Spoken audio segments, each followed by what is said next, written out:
우리 하나님 말씀은 구약 성경에서 소선지서에 보면 아모스가 있습니다. 아모스를 한번 제가 강의를 해보려고 합니다. 제가 가진 성경은 구약 1275쪽에 오늘은 1장 1절에서 8절까지 제가 봉독해 드리도록 하겠습니다. 유다 왕 우시아의 시대 곧 이스라엘 왕 요하스의 아들 여로보암의 시대 지진전 2년에 드거와 목자 중 아모스가 이스라엘에 대하여 이상으로 받은 말씀이라. 그가 이르되 여호와께서 시온에서부터 부르짖으시며 예루살렘에서부터 소리를 내시리니 목자의 초장이 마르고 갈멜산 꼭대기가 마르리로다. 여호와께서 이와 같이 말씀하시되 다메섹의 서너 가지 죄로 말미암아 내가 그 벌을 돌이키지 아니하리니 이는 그들이 철 타작기로 타작하듯 길르앗을 압박하였음이라. 내가 하사엘의 집에 불을 보내리니 베나단의 궁궐들을 사르리라. 내가 다윗의 빗장을 꺾으며 아웬 골짜기에서 그 주민들을 끊으며 벳에덴에서 귀잡은 자를 끊으리니 아람 백성이 사로잡혀 기르에 이르리라. 여호와께서 말씀하셨느니라. 여호와께서 이와 같이 말씀하시되 가사의 서너 가지 죄로 말미암아 내가 그 벌을 돌이키지 아니하리니 이는 그들이 모든 사로잡은 자를 이끌어 에돔에 넘겼음이라. 내가 가사성을 불을 보내리니 그 궁궐들을 사르리라. 내가 또 아스돗에서 그 주민들과 아스글론에서 귤을 잡은 자를 끊고 또 손을 돌이켜 에그론을 치리니 블레셋에 남아있는 자가 멸망하리라. 주 여호와께서 말씀하셨느니라. 아멘. 여러분 한 주간 동안 평안하셨어요? 예, 감사합니다. 저도 여러분들이 기도해 주시고 또 염려해 주신 덕분에 아주 또 잘 한 주간을 은혜 가운데 보냈습니다. 이렇게 매주마다 그래도 볼 수 있다는 게 얼마나 감사한 일인지요. 여러분 뵐 수 있어서 또 감사합니다. 자, 오늘은 열방을 향한 하나님의 심판 첫 번째를 보고 다음 주에는 두 번째를 볼게요. 자, 이스라엘 역사에 있어서 구약 성경을 보면 사사들이 통치하던 시대가 끝나면서 왕정시대가 시작이 됩니다. 처음 초대 왕으로는 사울 왕이 등극했고요. 다음은 다윗 왕, 그리고 솔로몬 왕까지. 이때까지는 이스라엘이 통일 왕국을 이룹니다. 자, 그러나 불행하게도 솔로몬 왕 이후에 그의 아들 르호보암이 처신을 잘못하는 바람에 남유다와 북이스라엘로 나라가 둘로 갈라지는 가슴 아픈 역사가 시작됩니다. 마치 우리가 남북이 갈라지듯 이스라엘도 그렇게 갈라집니다. 자, 이때 남쪽은 유다와 베냐민 지파 두 지파가 하나가 돼서 유대 나라가 되고요. 나머지 10개의 지파는 여로보암을 중심으로 해서 북쪽 이스라엘 나라를 창건합니다. 여러분 북쪽에는 여로보암이 둘인데 처음 창건한 사람이 여로보암이고 이제 이 아모스서에서 나오는 여로보암 왕은 그 창건왕이 아니고 두 번째 여로보암 왕인 것을 여러분에게 미리 알려드리고 설교를 하겠습니다. 자, 북왕국 이스라엘은 여로보암 왕 2세 때 솔로몬 왕 이후에 최대의 번영과 태평성대를 누립니다. 자, 그러나 외형적으로는 번영을 했는데 영적으로나 내적으로는 온갖 종교적인 위선과 사회적인 불법과 타락 그리고 도덕적 부패가 이스라엘 전역에 만연해 있었습니다. 자, 바로 그때에 남쪽 땅 반대쪽이죠. 그러니까 드고아에서 양을 치고 뽕나무 재배를 하며 농사짓던 아모스가 이제 하나님으로부터 선지자의 소명을 받고 반대로 북쪽 이스라엘에 가서 그들의 죄악을 지적하는 가운데 하나님의 공의를 부르짖으며 회개할 것을 촉구한 메시지가 이 아모스서입니다. 자, 아모스 선지자는 이사야 선지자보다 약간 조금 전에 먼저 활동을 한 선지자입니다. 가끔 아모스 선지자에 대해서 이사야 1장 1절에 나오는 이사야 선지자의 아버지 아모스가 있는데요. 그 사람하고 많은 분들이 혼동하는 경우가 있는데 그분과는 전혀 다른 또 다른 인물이 오늘 선지자 아모스입니다. 그러니까 여러분들은 이사야의 아버지 아모스가 아무 선지자가 아니고 이 사람 별개의 다른 인물이라는 것을 여러분들은 기억하시기 바랍니다. 자, 조금 전에 말씀드린 것처럼 아모스서는 아모스 선지자 아모스에 의해서 북이스라엘이 가장 풍요로웠던 시절에 기록된 성경이라고 했는데 특별히 북이스라엘을 대상으로 해서 선포된 메시지입니다. 자, 이스라엘 역사에 있어서 솔로몬 왕 이후에 이런 전성기는 없었습니다. 그러나 앞서 말씀드린 것처럼 가장 피폐한 시기였습니다. 한마디로 신앙의 죽음, 신앙의 종말을 맛보고 있을 때였습니다. 자, 그 죽은 신앙을 회복시키기 위해서 하나님은 아모스라는 선지자를 보내서 그들에게 말씀을 선포하게 하신 것입니다.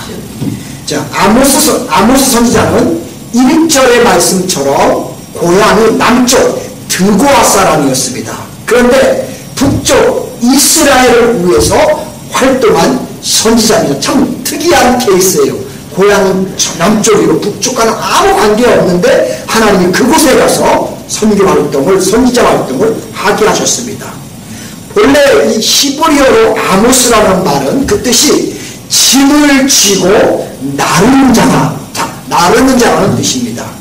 그 이름의 뜻대로 아모스는 하나님의 계시의 짐을 지고 하나님의 말씀을 지고 북쪽 이스라엘로 열심히 나르는 역할을 열정적으로 감당했던 선지자였습니다.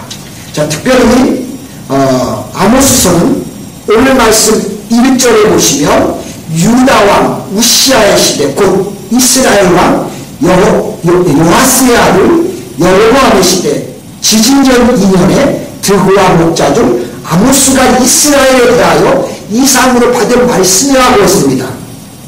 자, 하나님의 계시가 여로보암 왕 시대에 지진이 있었는데 그 지진 2년 전에 아모스에게 임했다는 겁니다. 즉 지진이라고 하는 위기를 앞에 두고 미리 하나님의 계시가 임했다는 겁니다. 다시 말씀드리면 하나님이 위기를 미리 아모스를 보내서 알려주셨다는 겁니다.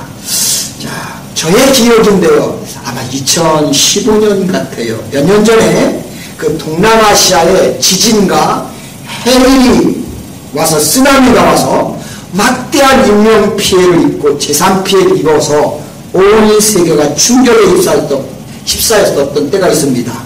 자, 제 앞에 인간들이 얼마나 연약한지 벌벌 떨었습니다. 자, 그러나 만약 그 죄를 우리가 미리 알았더라면 그렇게 큰 피해는 입지 않았을 겁니다. 그러므로 미리 안다는 건 굉장히 중요한 것 같습니다. 지진이 나기 2년 전에 하나님이 아모스를 북쪽에 보내서 미리 알게 하시는 겁니다. 이런 걸 보면 하나님은 참 배려가 깊으신 분인데 우리가 어리석하고 미련해가지고 하나님의 배려를 해도 모르고 못 깨닫는 우리의 참 약점을 고백하지 않을 수가 없습니다. 자, 우리 사랑하는 성도 여러분, 때때로 우리의 인생을 살아가는 중에 분명 위기를 느낄 때가 있습니다. 자, 그러면 얼른 우리가 가지고 있는 성경을 펴서 하나님의 말씀을 보시기 바랍니다. 그 말씀이 위기를 넘길 수 있는 하나님의 은총이 될 수 있습니다. 하지만 안타깝게도 하나님은 지진 2년 전에 아모스를 보내서 그들에게 말씀해 주시고 들려주셨는데도 불구하고 북이스라엘 사람들은 그 하나님을 무시해버리고 말았습니다. 유대의 역사가 요세푸스에 의하면 이 큰 지진은 우시야 왕 때 왕이 성전에 들어가 향단에 분향을 하려고 할 때 그만 문둥병이 발병을 하게 되는데 바로 그때 그 시기에 일어나는 것이라고 그분이 그렇게 밝혔습니다. 이 요세푸스라는 사람은 예수님 당대의 형통했던 인물로서 유대 역사가로서 최고의 권위 있는 사람이 요세푸스인데 그분이 구약부터 예수님 때까지를 책으로 또 다 이렇게 써서 요세푸스라는 전집이 있는데 한번 그분의 책을 제가 읽어봤는데요. 대단하더라고요. 그래서 배경에 대해서 성경을 이해하는데 굉장히 많은 자료를 이분이 남겨주셨어요. 그 요세푸스가 분명히 그때의 상황을 이렇게 해서 이야기한 걸 제가 봅니다. 자, 그렇다면 여러분 보십시오. 이 시대가 얼마나 영적으로 제멋대로입니까? 어떻게 왕이 자기 마음대로 성전에 들어가서 분향을 지금 하고 있습니다. 어떻게 그럴 수 있어요? 이것은 분명 제사장만이 하도록 되어 있었습니다. 한마디로 말해서 하나님의 법을 마음대로 무시하는 겁니다. 왕이 그러면 백성들이야 두말할 것도 없습니다. 성경 말씀 가운데 그렇게 하다가 또 무너지는 사람들이 여럿이 기록된 것을 봅니다. 뭐 많은 사람 얘기할 수 없지만 한번 누가 있을까요? 사무엘 선지자가 분명히 기다리라고 했어요. 근데 기다리지 않고 자기가 제사를 집행하는 누구죠? 바로 예 그렇습니다. 사울 왕입니다. 이와 같이 하나님의 음성과 하나님의 법을 무시할 때 일어나는 것이 뭐냐? 엄청난 재앙, 지진이 임했다는 겁니다. 사울왕은 뭐가 벌어졌어요? 블레셋과의 전쟁이 벌어졌어요. 절대 하나님의 말씀을 좀 귀를 기울여야 되는데 말씀을 들어도 듣지 않고 제멋대로 하는 곳에는 이런 엄청난 어마어마한 재앙들이 온다는 사실입니다. 이 지진의 참사가 얼마나 큰 것이었냐면 스가랴 선지자가 하나님 말씀을 버리고 패역한 이스라엘에게 하나님의 심판이 있는데 그 심판을 말할 때 그 심판의 모습을 어디에 비교했냐면 우시야 왕 때 일어난 지진이나 비교한 걸 봅니다. 스가랴서 14장 5절에 보시면 이 우시야 때 일어난 지진이 그 산 골짜기는 아세레까지 이를지라 너희가 그 산 골짜기를 도망하되 유다와 우시야 때의 지진을 피하여 도망하던 것 같이 하리라 라고 그렇게 말씀하는데요. 이 말씀을 미뤄본다면 당시의 지진은 이스라엘 남쪽 전체 모든 사람이 잊을 수 없을 만큼 너무너무나 큰 충격을 주었던 것을 우리가 스가랴 선지자의 예언을 통해서 볼 수가 있습니다. 그러므로 특히 위기의 때 주시는 이런 하나님의 말씀들 우리는 이것을 가볍게 여기거나 무시해버리지 마시고 그 어떤 말씀보다도 우리는 그런 것들을 잘 기억해야 할 것입니다. 자, 그렇다면 우리는 아모스 선지자가 외치는 메시지 앞에서 과연 우리가 귀를 기울여서 들어야 할 하나님의 말씀은 무엇일까요? 첫 번째, 하나님의 말씀을 무시하는 사람들이 받는 형벌입니다. 자, 1장 오늘 2절에 보시면 그가 이르되 여호와께서 시온에서부터 부르짖으시며 예루살렘에서부터 소리를 내시리니 목자의 초장이 마르고 갈멜산 꼭대기가 마르리로다라고 했습니다. 자, 아모스서의 중요한 메시지가 바로 이것입니다. 영적으로 어려운 상황 가운데서 이스라엘 백성들이 그들의 죽은 신앙을 어떻게 다시 회복하는 길이 뭐냐는 겁니다. 그게 뭐냐면 바로 하나님의 말씀을 듣는 것이라고 지금 아모스 선지자를 통해서 외치고 있는 것입니다. 하나님께서는 하나님의 말씀을 막 사자가 울부짖듯이 외치셨다는 겁니다. 그래서 여호와의 음성을 들으라, 하나님의 음성을 들으라 하는 것이었습니다. 이것이 아모스서에서 말하는 가장 중요한 핵심 포인트입니다. 또 하나는 위기의 상황에서는 하나님의 말씀을 외칠 때 들을 때 겸손함이 필요하다는 것입니다. 사실 아모스는 특출할 것이 아무것도 없는 사람 중에 하나였습니다.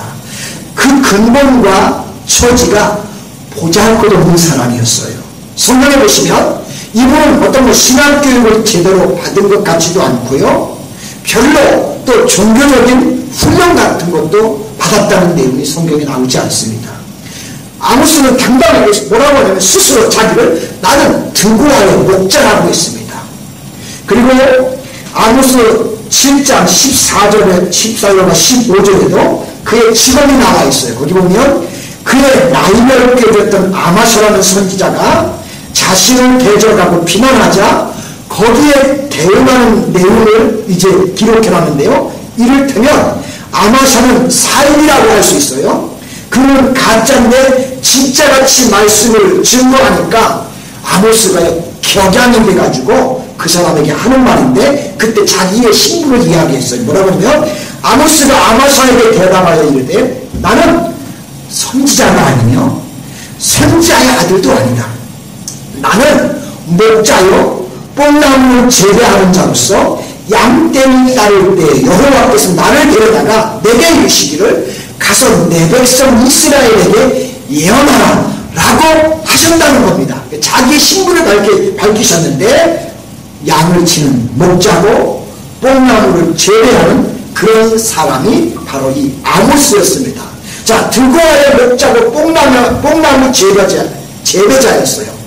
자, 한마디로 말하면 누구도 알아주지 않는 보잘것없는 일을 하는 사람이었다는 겁니다. 그러니까 아모스는 직업적인 선지자 출신도 아니고 평신도 있는 평신도였고 그냥 뼈대 있는 제사장 가문의 아들도 아닙니다. 진짜 평신도 중에 평신도였어요. 자, 우리 어떻게 보면 우리가 생각할 때 아니 저런 사람이 무슨 하나님의 일을 할 수 있어? 어떻게 저런 사람이 하나님의 종이야? 라고 할 정도로 예상 밖의 인물이 사실은 아모스였어요. 자, 근데 예수님 볼까요?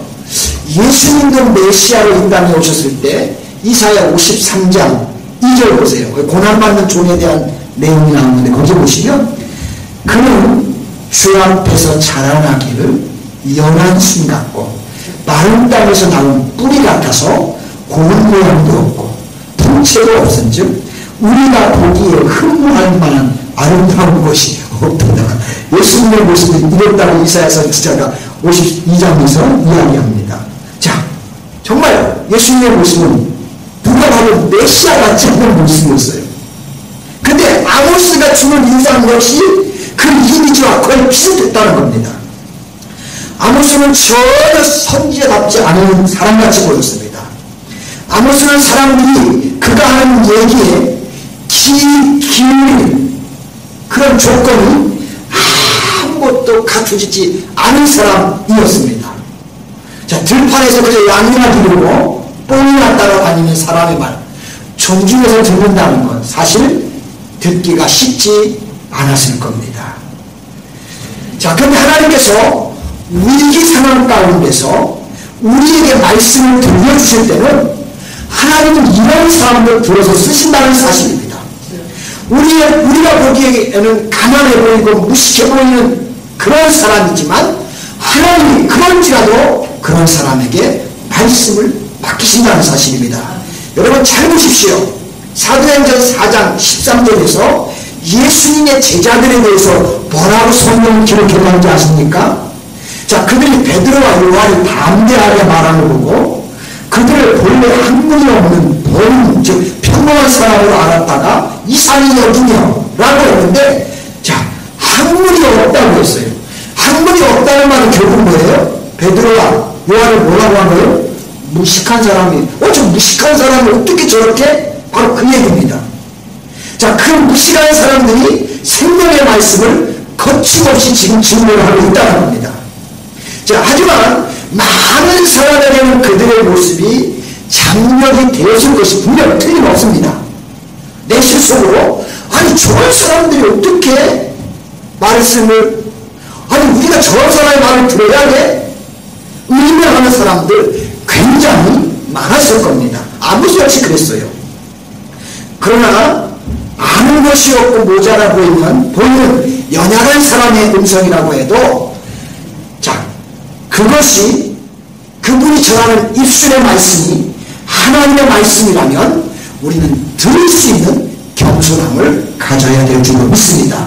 자 누가 증거하든지 간에 하나님의 말씀이라면 우리는 그 말씀 앞에 무릎을 꿇을 수 있는 자세, 그 자세를 가져야만 우리의 신앙은 바르게 회복이 될 줄로 믿습니다. 자, 그러면 우리는 누가 전하는 말씀이든 잘 받아들일 수 있는 겸손함을 달라고 우리 하나님께 우리는 간구할 수 있기를 소망합니다. 그래야 위기에서 그 말씀이 결국은 나를 건지게 되는 겁니다. 자, 북이스라엘 백성들은 겸손히 아모스의 말씀에 귀를 기울여야 됐는데 미안하지만 그들은 기울여 듣지를 않았다는 사실입니다. 자, 제가 설교를 준비하면서 지금 우리가 겪고 있는 현실도 저는 위기 상황이라고 믿습니다. 자, 그렇다면 이럴 때 우리는 조용히 하나님의 음성에 귀를 기울일 수 있기를 소망합니다. 겸손히 하나님은 우리들에게 들려주시는 말씀을 우리는 들을 수 있기를 소망합니다.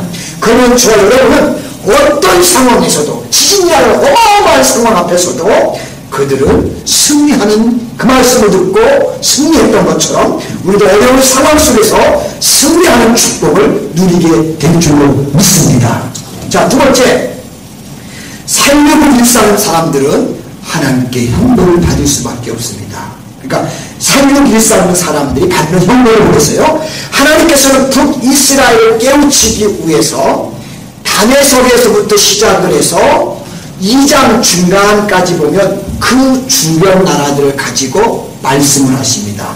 자, 오늘 본문에 보시면 아모스 선지자는 이방 나라들의 죄악을 하나하나 먼저 지적을 해요. 그 다음에 이제 선포를 합니다. 물론 그렇다 할지라도 아모스 선지자가 전하는 핵심은 타켓은 북쪽 이스라엘입니다. 이제 북이스라엘을 보내서 북이스라엘을 깨우치기 위해서 하나님이 보냈는데 먼저 가서 북이스라엘의 죄를 막 지적하고 막 외치는 게 아니라 아모스가 어떻게 하냐면 그 북쪽을 놓고 더 위쪽 아래쪽 왔다 갔다 하면서 주변의 모든 나라들의 죄를 하나씩 지적합니다. 그래서 결국은 그 나라를 보면서 북이스라엘 너희 모습도 보아라. 그래서 설교를 이제 하는데 어디를 제일 먼저 설교하느냐? 3절 보시면 여호와께서 이와 같이 말씀하시되 다메섹은 북쪽 시리아의 도심 중심 도시입니다. 다메섹의 서너 가지 죄로 말미암아 내가 그 벌을 돌이키지 아니하니 이는 그들이 철 타작기로 타작하듯 길르앗을 압박하였으며라고 했습니다. 자, 첫 번째 타겟은 지금으로 말하는 우리가 말하는 시리아, 구약성경에서는 여기를 수리아라고 했습니다. 자, 수도가 아람이에요. 아람. 이 아람에서 수리아라고도 부르고 아람나라라고도 구약에서 부르는 것을 봅니다. 이 아람나라의 수도는 다메섹이었습니다. 하나님이 다메섹을 심판하는 것은 그들이 이스라엘의 원수였기 때문이 아니라 사실 그들 자체의 죄악 때문에 하나님이 심판하는 겁니다. 자, 그들이 어떤 짓을 벌이고 있느냐? 철 타작기로 타작하듯 길르앗을 압박했다고 말합니다. 혹시 여러분 기억하십니까? 길르앗이 어떤 땅이죠? 길르앗이 어디 땅이에요? 이스라엘 백성들이 모세와 함께 출애굽을 해서 가나안 들어가기 전에 마지막으로 도착한 곳이 모압 평지입니다. 그렇죠? 그리고 그 모압 평지 앞에 펼쳐진 땅이 바로 길르앗입니다. 일명 여기를 우리는 요단강을 중심으로 해서 요단 동편이라고 부르는 지역입니다. 여기에는 그때 어디가 있었냐면 모압이 있었고 바산이 있었고 암몬 나라가 그곳에 있었는데 근데 그 그 길르앗 땅 중간에는 두 개의 강이 동서로 흘러요. 하나는 야르는 강이고 하나는 야복강. 야곱이 집에 갔다 나오면서 돌아오다가 그 기도했던 그 야복강. 이 두 강이 흘러요. 그래서 이 길르앗 땅은 땅이 굉장히 비옥한 지역으로서 곡창지대예요. 이곳은 물론 모세와 여호수아에 의해서 다 정복을 당했습니다. 자, 그리고 이스라엘이 가나안 땅에 들어가기 전에 너무 그 비옥하고 좋은 땅이기 때문에 갓지파, 또 누구죠? 시므온 지파, 또 루벤, 갓, 므낫세. 제가 착각했습니다. 므낫셋인데 므낫셋은 두 받죠. 므낫셋은 반쪽만 길르앗 동편에 머무르고 반쪽은 가나안 본 땅에 들어가서 그 두 개의 땅을 받은 사람들이 이 므낫세 지파입니다. 어쨌든 자, 가나안 땅에 들어가기 전에 루벤, 갓, 시므온 반쪽이 너무 땅이 좋으니까 모세에게 요구를 합니다. 그래서 이스라엘 백성이 가나안 땅을 완전히 정복한 뒤에 그들에게 모세가 너희 좋다, 주겠다. 그렇지만 아직 정복 안 했으니까 정복할 때까지 가서 싸우고 처자는 여기 다 소와 양떼를 두고 싸우고 이기고 난 뒤에 돌아가서 가나안 정복 끝난 뒤에 돌아왔죠. 바로 이 땅이 여러분 길르앗 땅입니다. 혹시 구약 성경은 지금 제가 얘기하는데 여러분 잘 들으실 줄 믿습니다. 그런 문제는 뭐냐면 이 길르앗 땅이 그렇게 좋은 땅이잖아요. 근데 그 북쪽으로 조금만 더 올라가면 거기가 시리아, 즉 수리아, 아람하고 이렇게 맞닿는 겁니다. 자, 근데 이 수리아가 때만 되면 시도 때도 없이 기회만 되면 이 길르앗을 침공하는 겁니다. 왜냐하면 심적으로 볼 때 거의 이건 숙명적인 관계이기 때문에 그랬어요. 자, 수리아, 아람의 정책은 뭐냐면 남아 정책이에요. 근데 그 남아 정책의 대상이 누구냐? 길르앗이에요. 제가 조금 말씀드리면 이 시리아 땅은 지금 그저 시리아는 서기만 나지 농토가 아무것도 사막이에요. 그러니까 어떻게 하냐면 곡창지대인 그 길르앗 땅을 매일 침탈하는 거예요. 기회만 되면 신만 생기면 남아 정책을 해서 거기에서 몇 배서를 하고 식량 때문에 계속해서 이 땅을 괴롭혔어요. 그 끝없는 전쟁이 많이 나오는데 그것뿐만 아니에요. 그 길르앗을 침략하고 곡창지대를 침략하지만 조금만 더 내려가면 홍해바다를 이렇게 홍해를 만나요. 그러니까 그게 무역이거든요. 그러니까 홍해에 이르는 무역으로 차지하기 위해서 이처럼 아람 나라는 자기 국권이 강해지면 활동을 펴기 위해서 길르앗을 점령하고 이렇게 전쟁을 한 겁니다. 그러다 보니까 길르앗은 수시로 뭐가 전쟁터가 이루어지는 겁니다. 그래서 열왕기 상하를 여러분 읽어보세요. 많은 부분이 아람 나라와 이스라엘 전쟁 기록이 나오는 이유가 바로 그겁니다. 참고로 열왕기하 10장 32절에서 33절에 보시면 아람 왕 하사엘이 이스라엘 왕 예후 때 이런 악행을 저질렀다고 말합니다. 이처럼 장난 방법으로 다른 사람의 피 흘리기를 좋아하는 사람들, 분명 이런 사람들은 생명의 주인 되시는 하나님으로부터 분노를 사게 마련한 줄 믿습니다. 그렇다면 하나님께서 그 아람 나라 다메섹 이제 어떻게 진벌할까요? 계속 남아에서 하나님의 백성들 길르앗을 그렇게 못살게 굴고 죽이고 빼앗고 막 별소리 다 하니까 그 다메섹 아람 나라 어떻게 진벌하실까요? 자, 4절로 5절 보시면 내가 하사엘의 집에 불을 보내니 베나단의 군번들을 살리리라. 내가 다메섹의 빗장을 꺾으며 아론 골짜기에서 그 주민들을 끊으며 벳에델에서 귀 잡은 자를 끊으니 아람 백성이 사로잡혀 기회에 이르리라. 여호와께서 말씀하셨느니라. 하나님이 하신 말씀대로 열왕기하 16장 6절을 9절에 보시면 하나님은 아수르의 디글롯필렛을 3세를 보내가지고 아람을 완전히 폐허시켜서 망해버립니다. 자, 저 여러분 우리가 여기서 기억해야 할 것이 있습니다. 물론 나도 살아야겠지만 나 살자고 아무 힘없는 평범한 사람들, 농사 지면서 하나님을 섬기며 살아가는 사람들을 침략해서 빼앗고 죽이는 이런 사람들, 다른 사람의 생명을 소중하게 여기지 않고 이렇게 무참하게 학살하는 사람들, 하나님이 결국은 다른 사람을 소중히 여기지 않는 이런 사람, 하나님 역시 그 사람들을 소중하게 여기지 않고 이 아람을 멸망시키셨다는 사실입니다. 그러므로 우리는 여러분 다른 사람들의 생명과 재산과 모든 인권들을 존중하면서 더불어 함께 행복하게 살 수 있기를 주의 이름으로 축복합니다.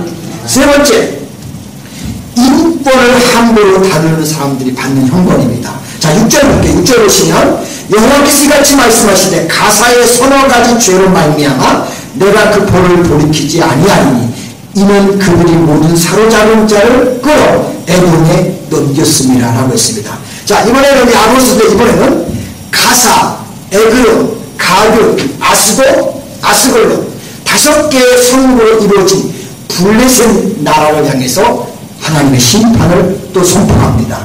그 중에 대표적인 도성 가사를 가지고 예를 들어서 말씀합니다.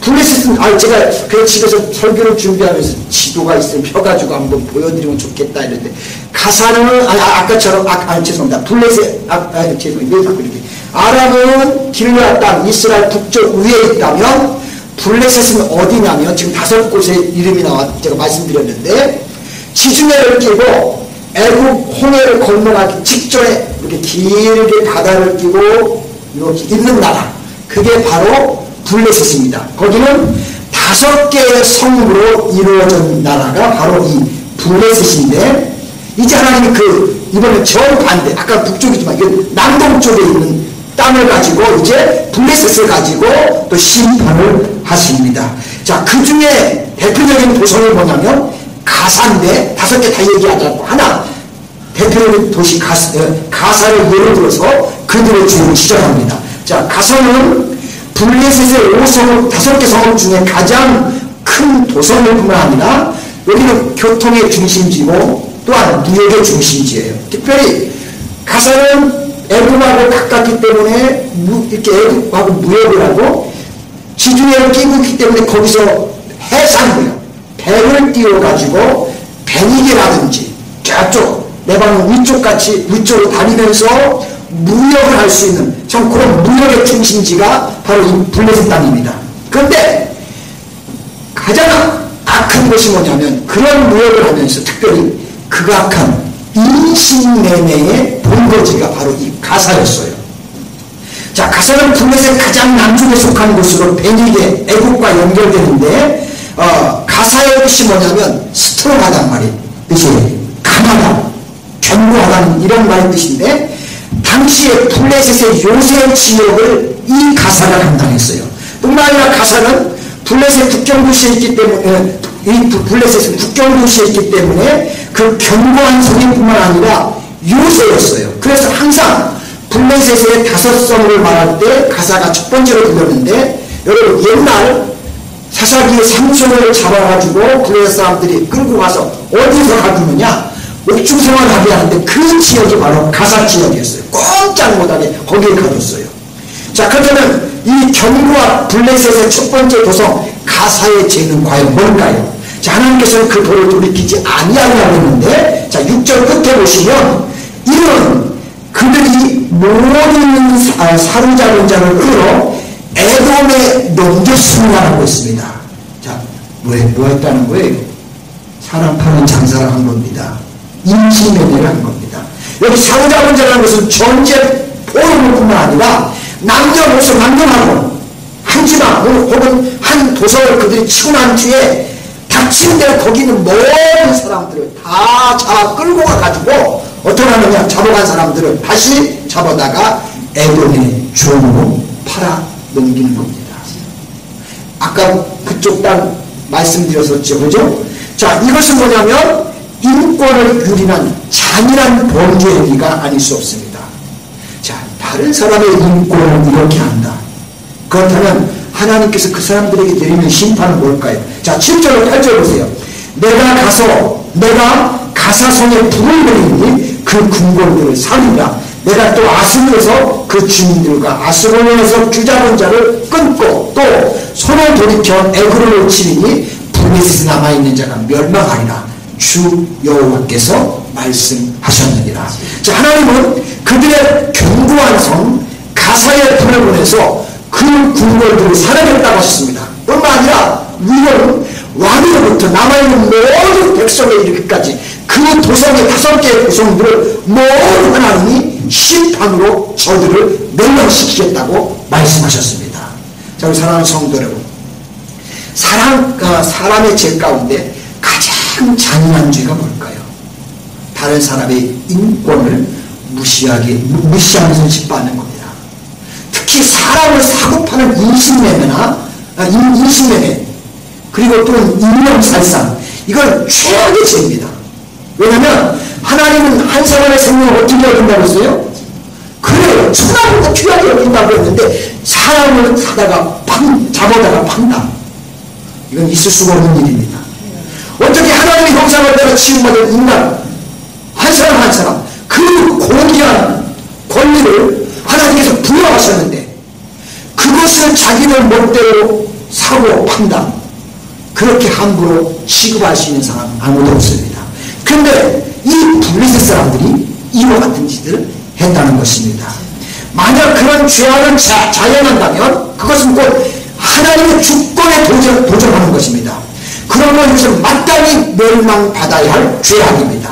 결국 블레셋은 하나님의 심판으로 이 땅에서 영원히 사라지고 말았습니다. 자, 우리 노스캐롤라이나 한인교회 성도 여러분, 저 여러분들은 한 사람의 생명을 소중하게 여기고 사랑하면서 우리 주변에 있는 사람과 더불어 함께 삶을 우리는 살아가야 될 줄로 믿습니다. 그래야 우리에게 하나님의 복이 있고 하나님 우리를 이 땅에서 축복하실 겁니다. 오늘은 여기까지 이제 블레셋 나라를 보면서 앞으로 계속 다른 나라를 2장 중반까지 보면서 그 나라의 죄악과 이스라엘의 죄악을 하나님이 견지면서 너의 모습은 어떠냐 하고 말씀할 겁니다. 우리가 세상 나라를 보면서 하나님을 믿는 나는 어떤가 바라보면서 우리도 세상 앞에서 사람들만 나를 보면서 깨달아서 더 남은 생에는 하나님의 사랑을 받으며 하나님의 복을 받으며 하나님의 축복을 받는 그런 인생을 저와 여러분은 살아가기를 소망합니다. 그런 축복이 우리에게 함께하기를 소망합니다. 기도합니다. 하나님 아버지 고맙고 감사합니다. 아버지, 제가 해보지 않은 아모스서를 처음으로 우리 교회에서 이렇게 또 강연을 설교를 하려고 이렇게 시작을 했습니다. 하나님께서 하나님이 사랑하는 이스라엘, 하나님이 선택한 이스라엘 백성, 그들의 죄악을 깨우치기 위해서 먼저 그들을 직접 말하지 않고 그 주변에 망했던 나라들을 하나하나 살펴보게 하면서 그들이 어떤 죄를 저질렀고 어떤 못된 짓을 해서 왜 망했는지를 보게 하면서 너희도 그런 것을 답습하면 이렇게 될 수 있다는 경종을 울리기 위해서 하나님이 말씀하시는 것을 봅니다. 하나님, 그렇다면 오늘 말씀을 보면서 우리는 세상에서 벌어지는 일들을 보면서 우리가 그것을 기회로 삼고 경종을 삼고 우리 자신을 살피고 우리를 하나님의 자녀로 드리는 일에 부족하지 않게 나를 경선해서 깨우치는 가운데 오히려 우리는 화가 아닌 복을 받을 수 있는 그 자리에 우리 노스캐롤라이나 한인교회 성도들이 아버지 설 수 있도록 우리를 인도해 주시고 축복해 주옵소서. 감사드리며 예수님의 이름으로 기도합니다. 아멘.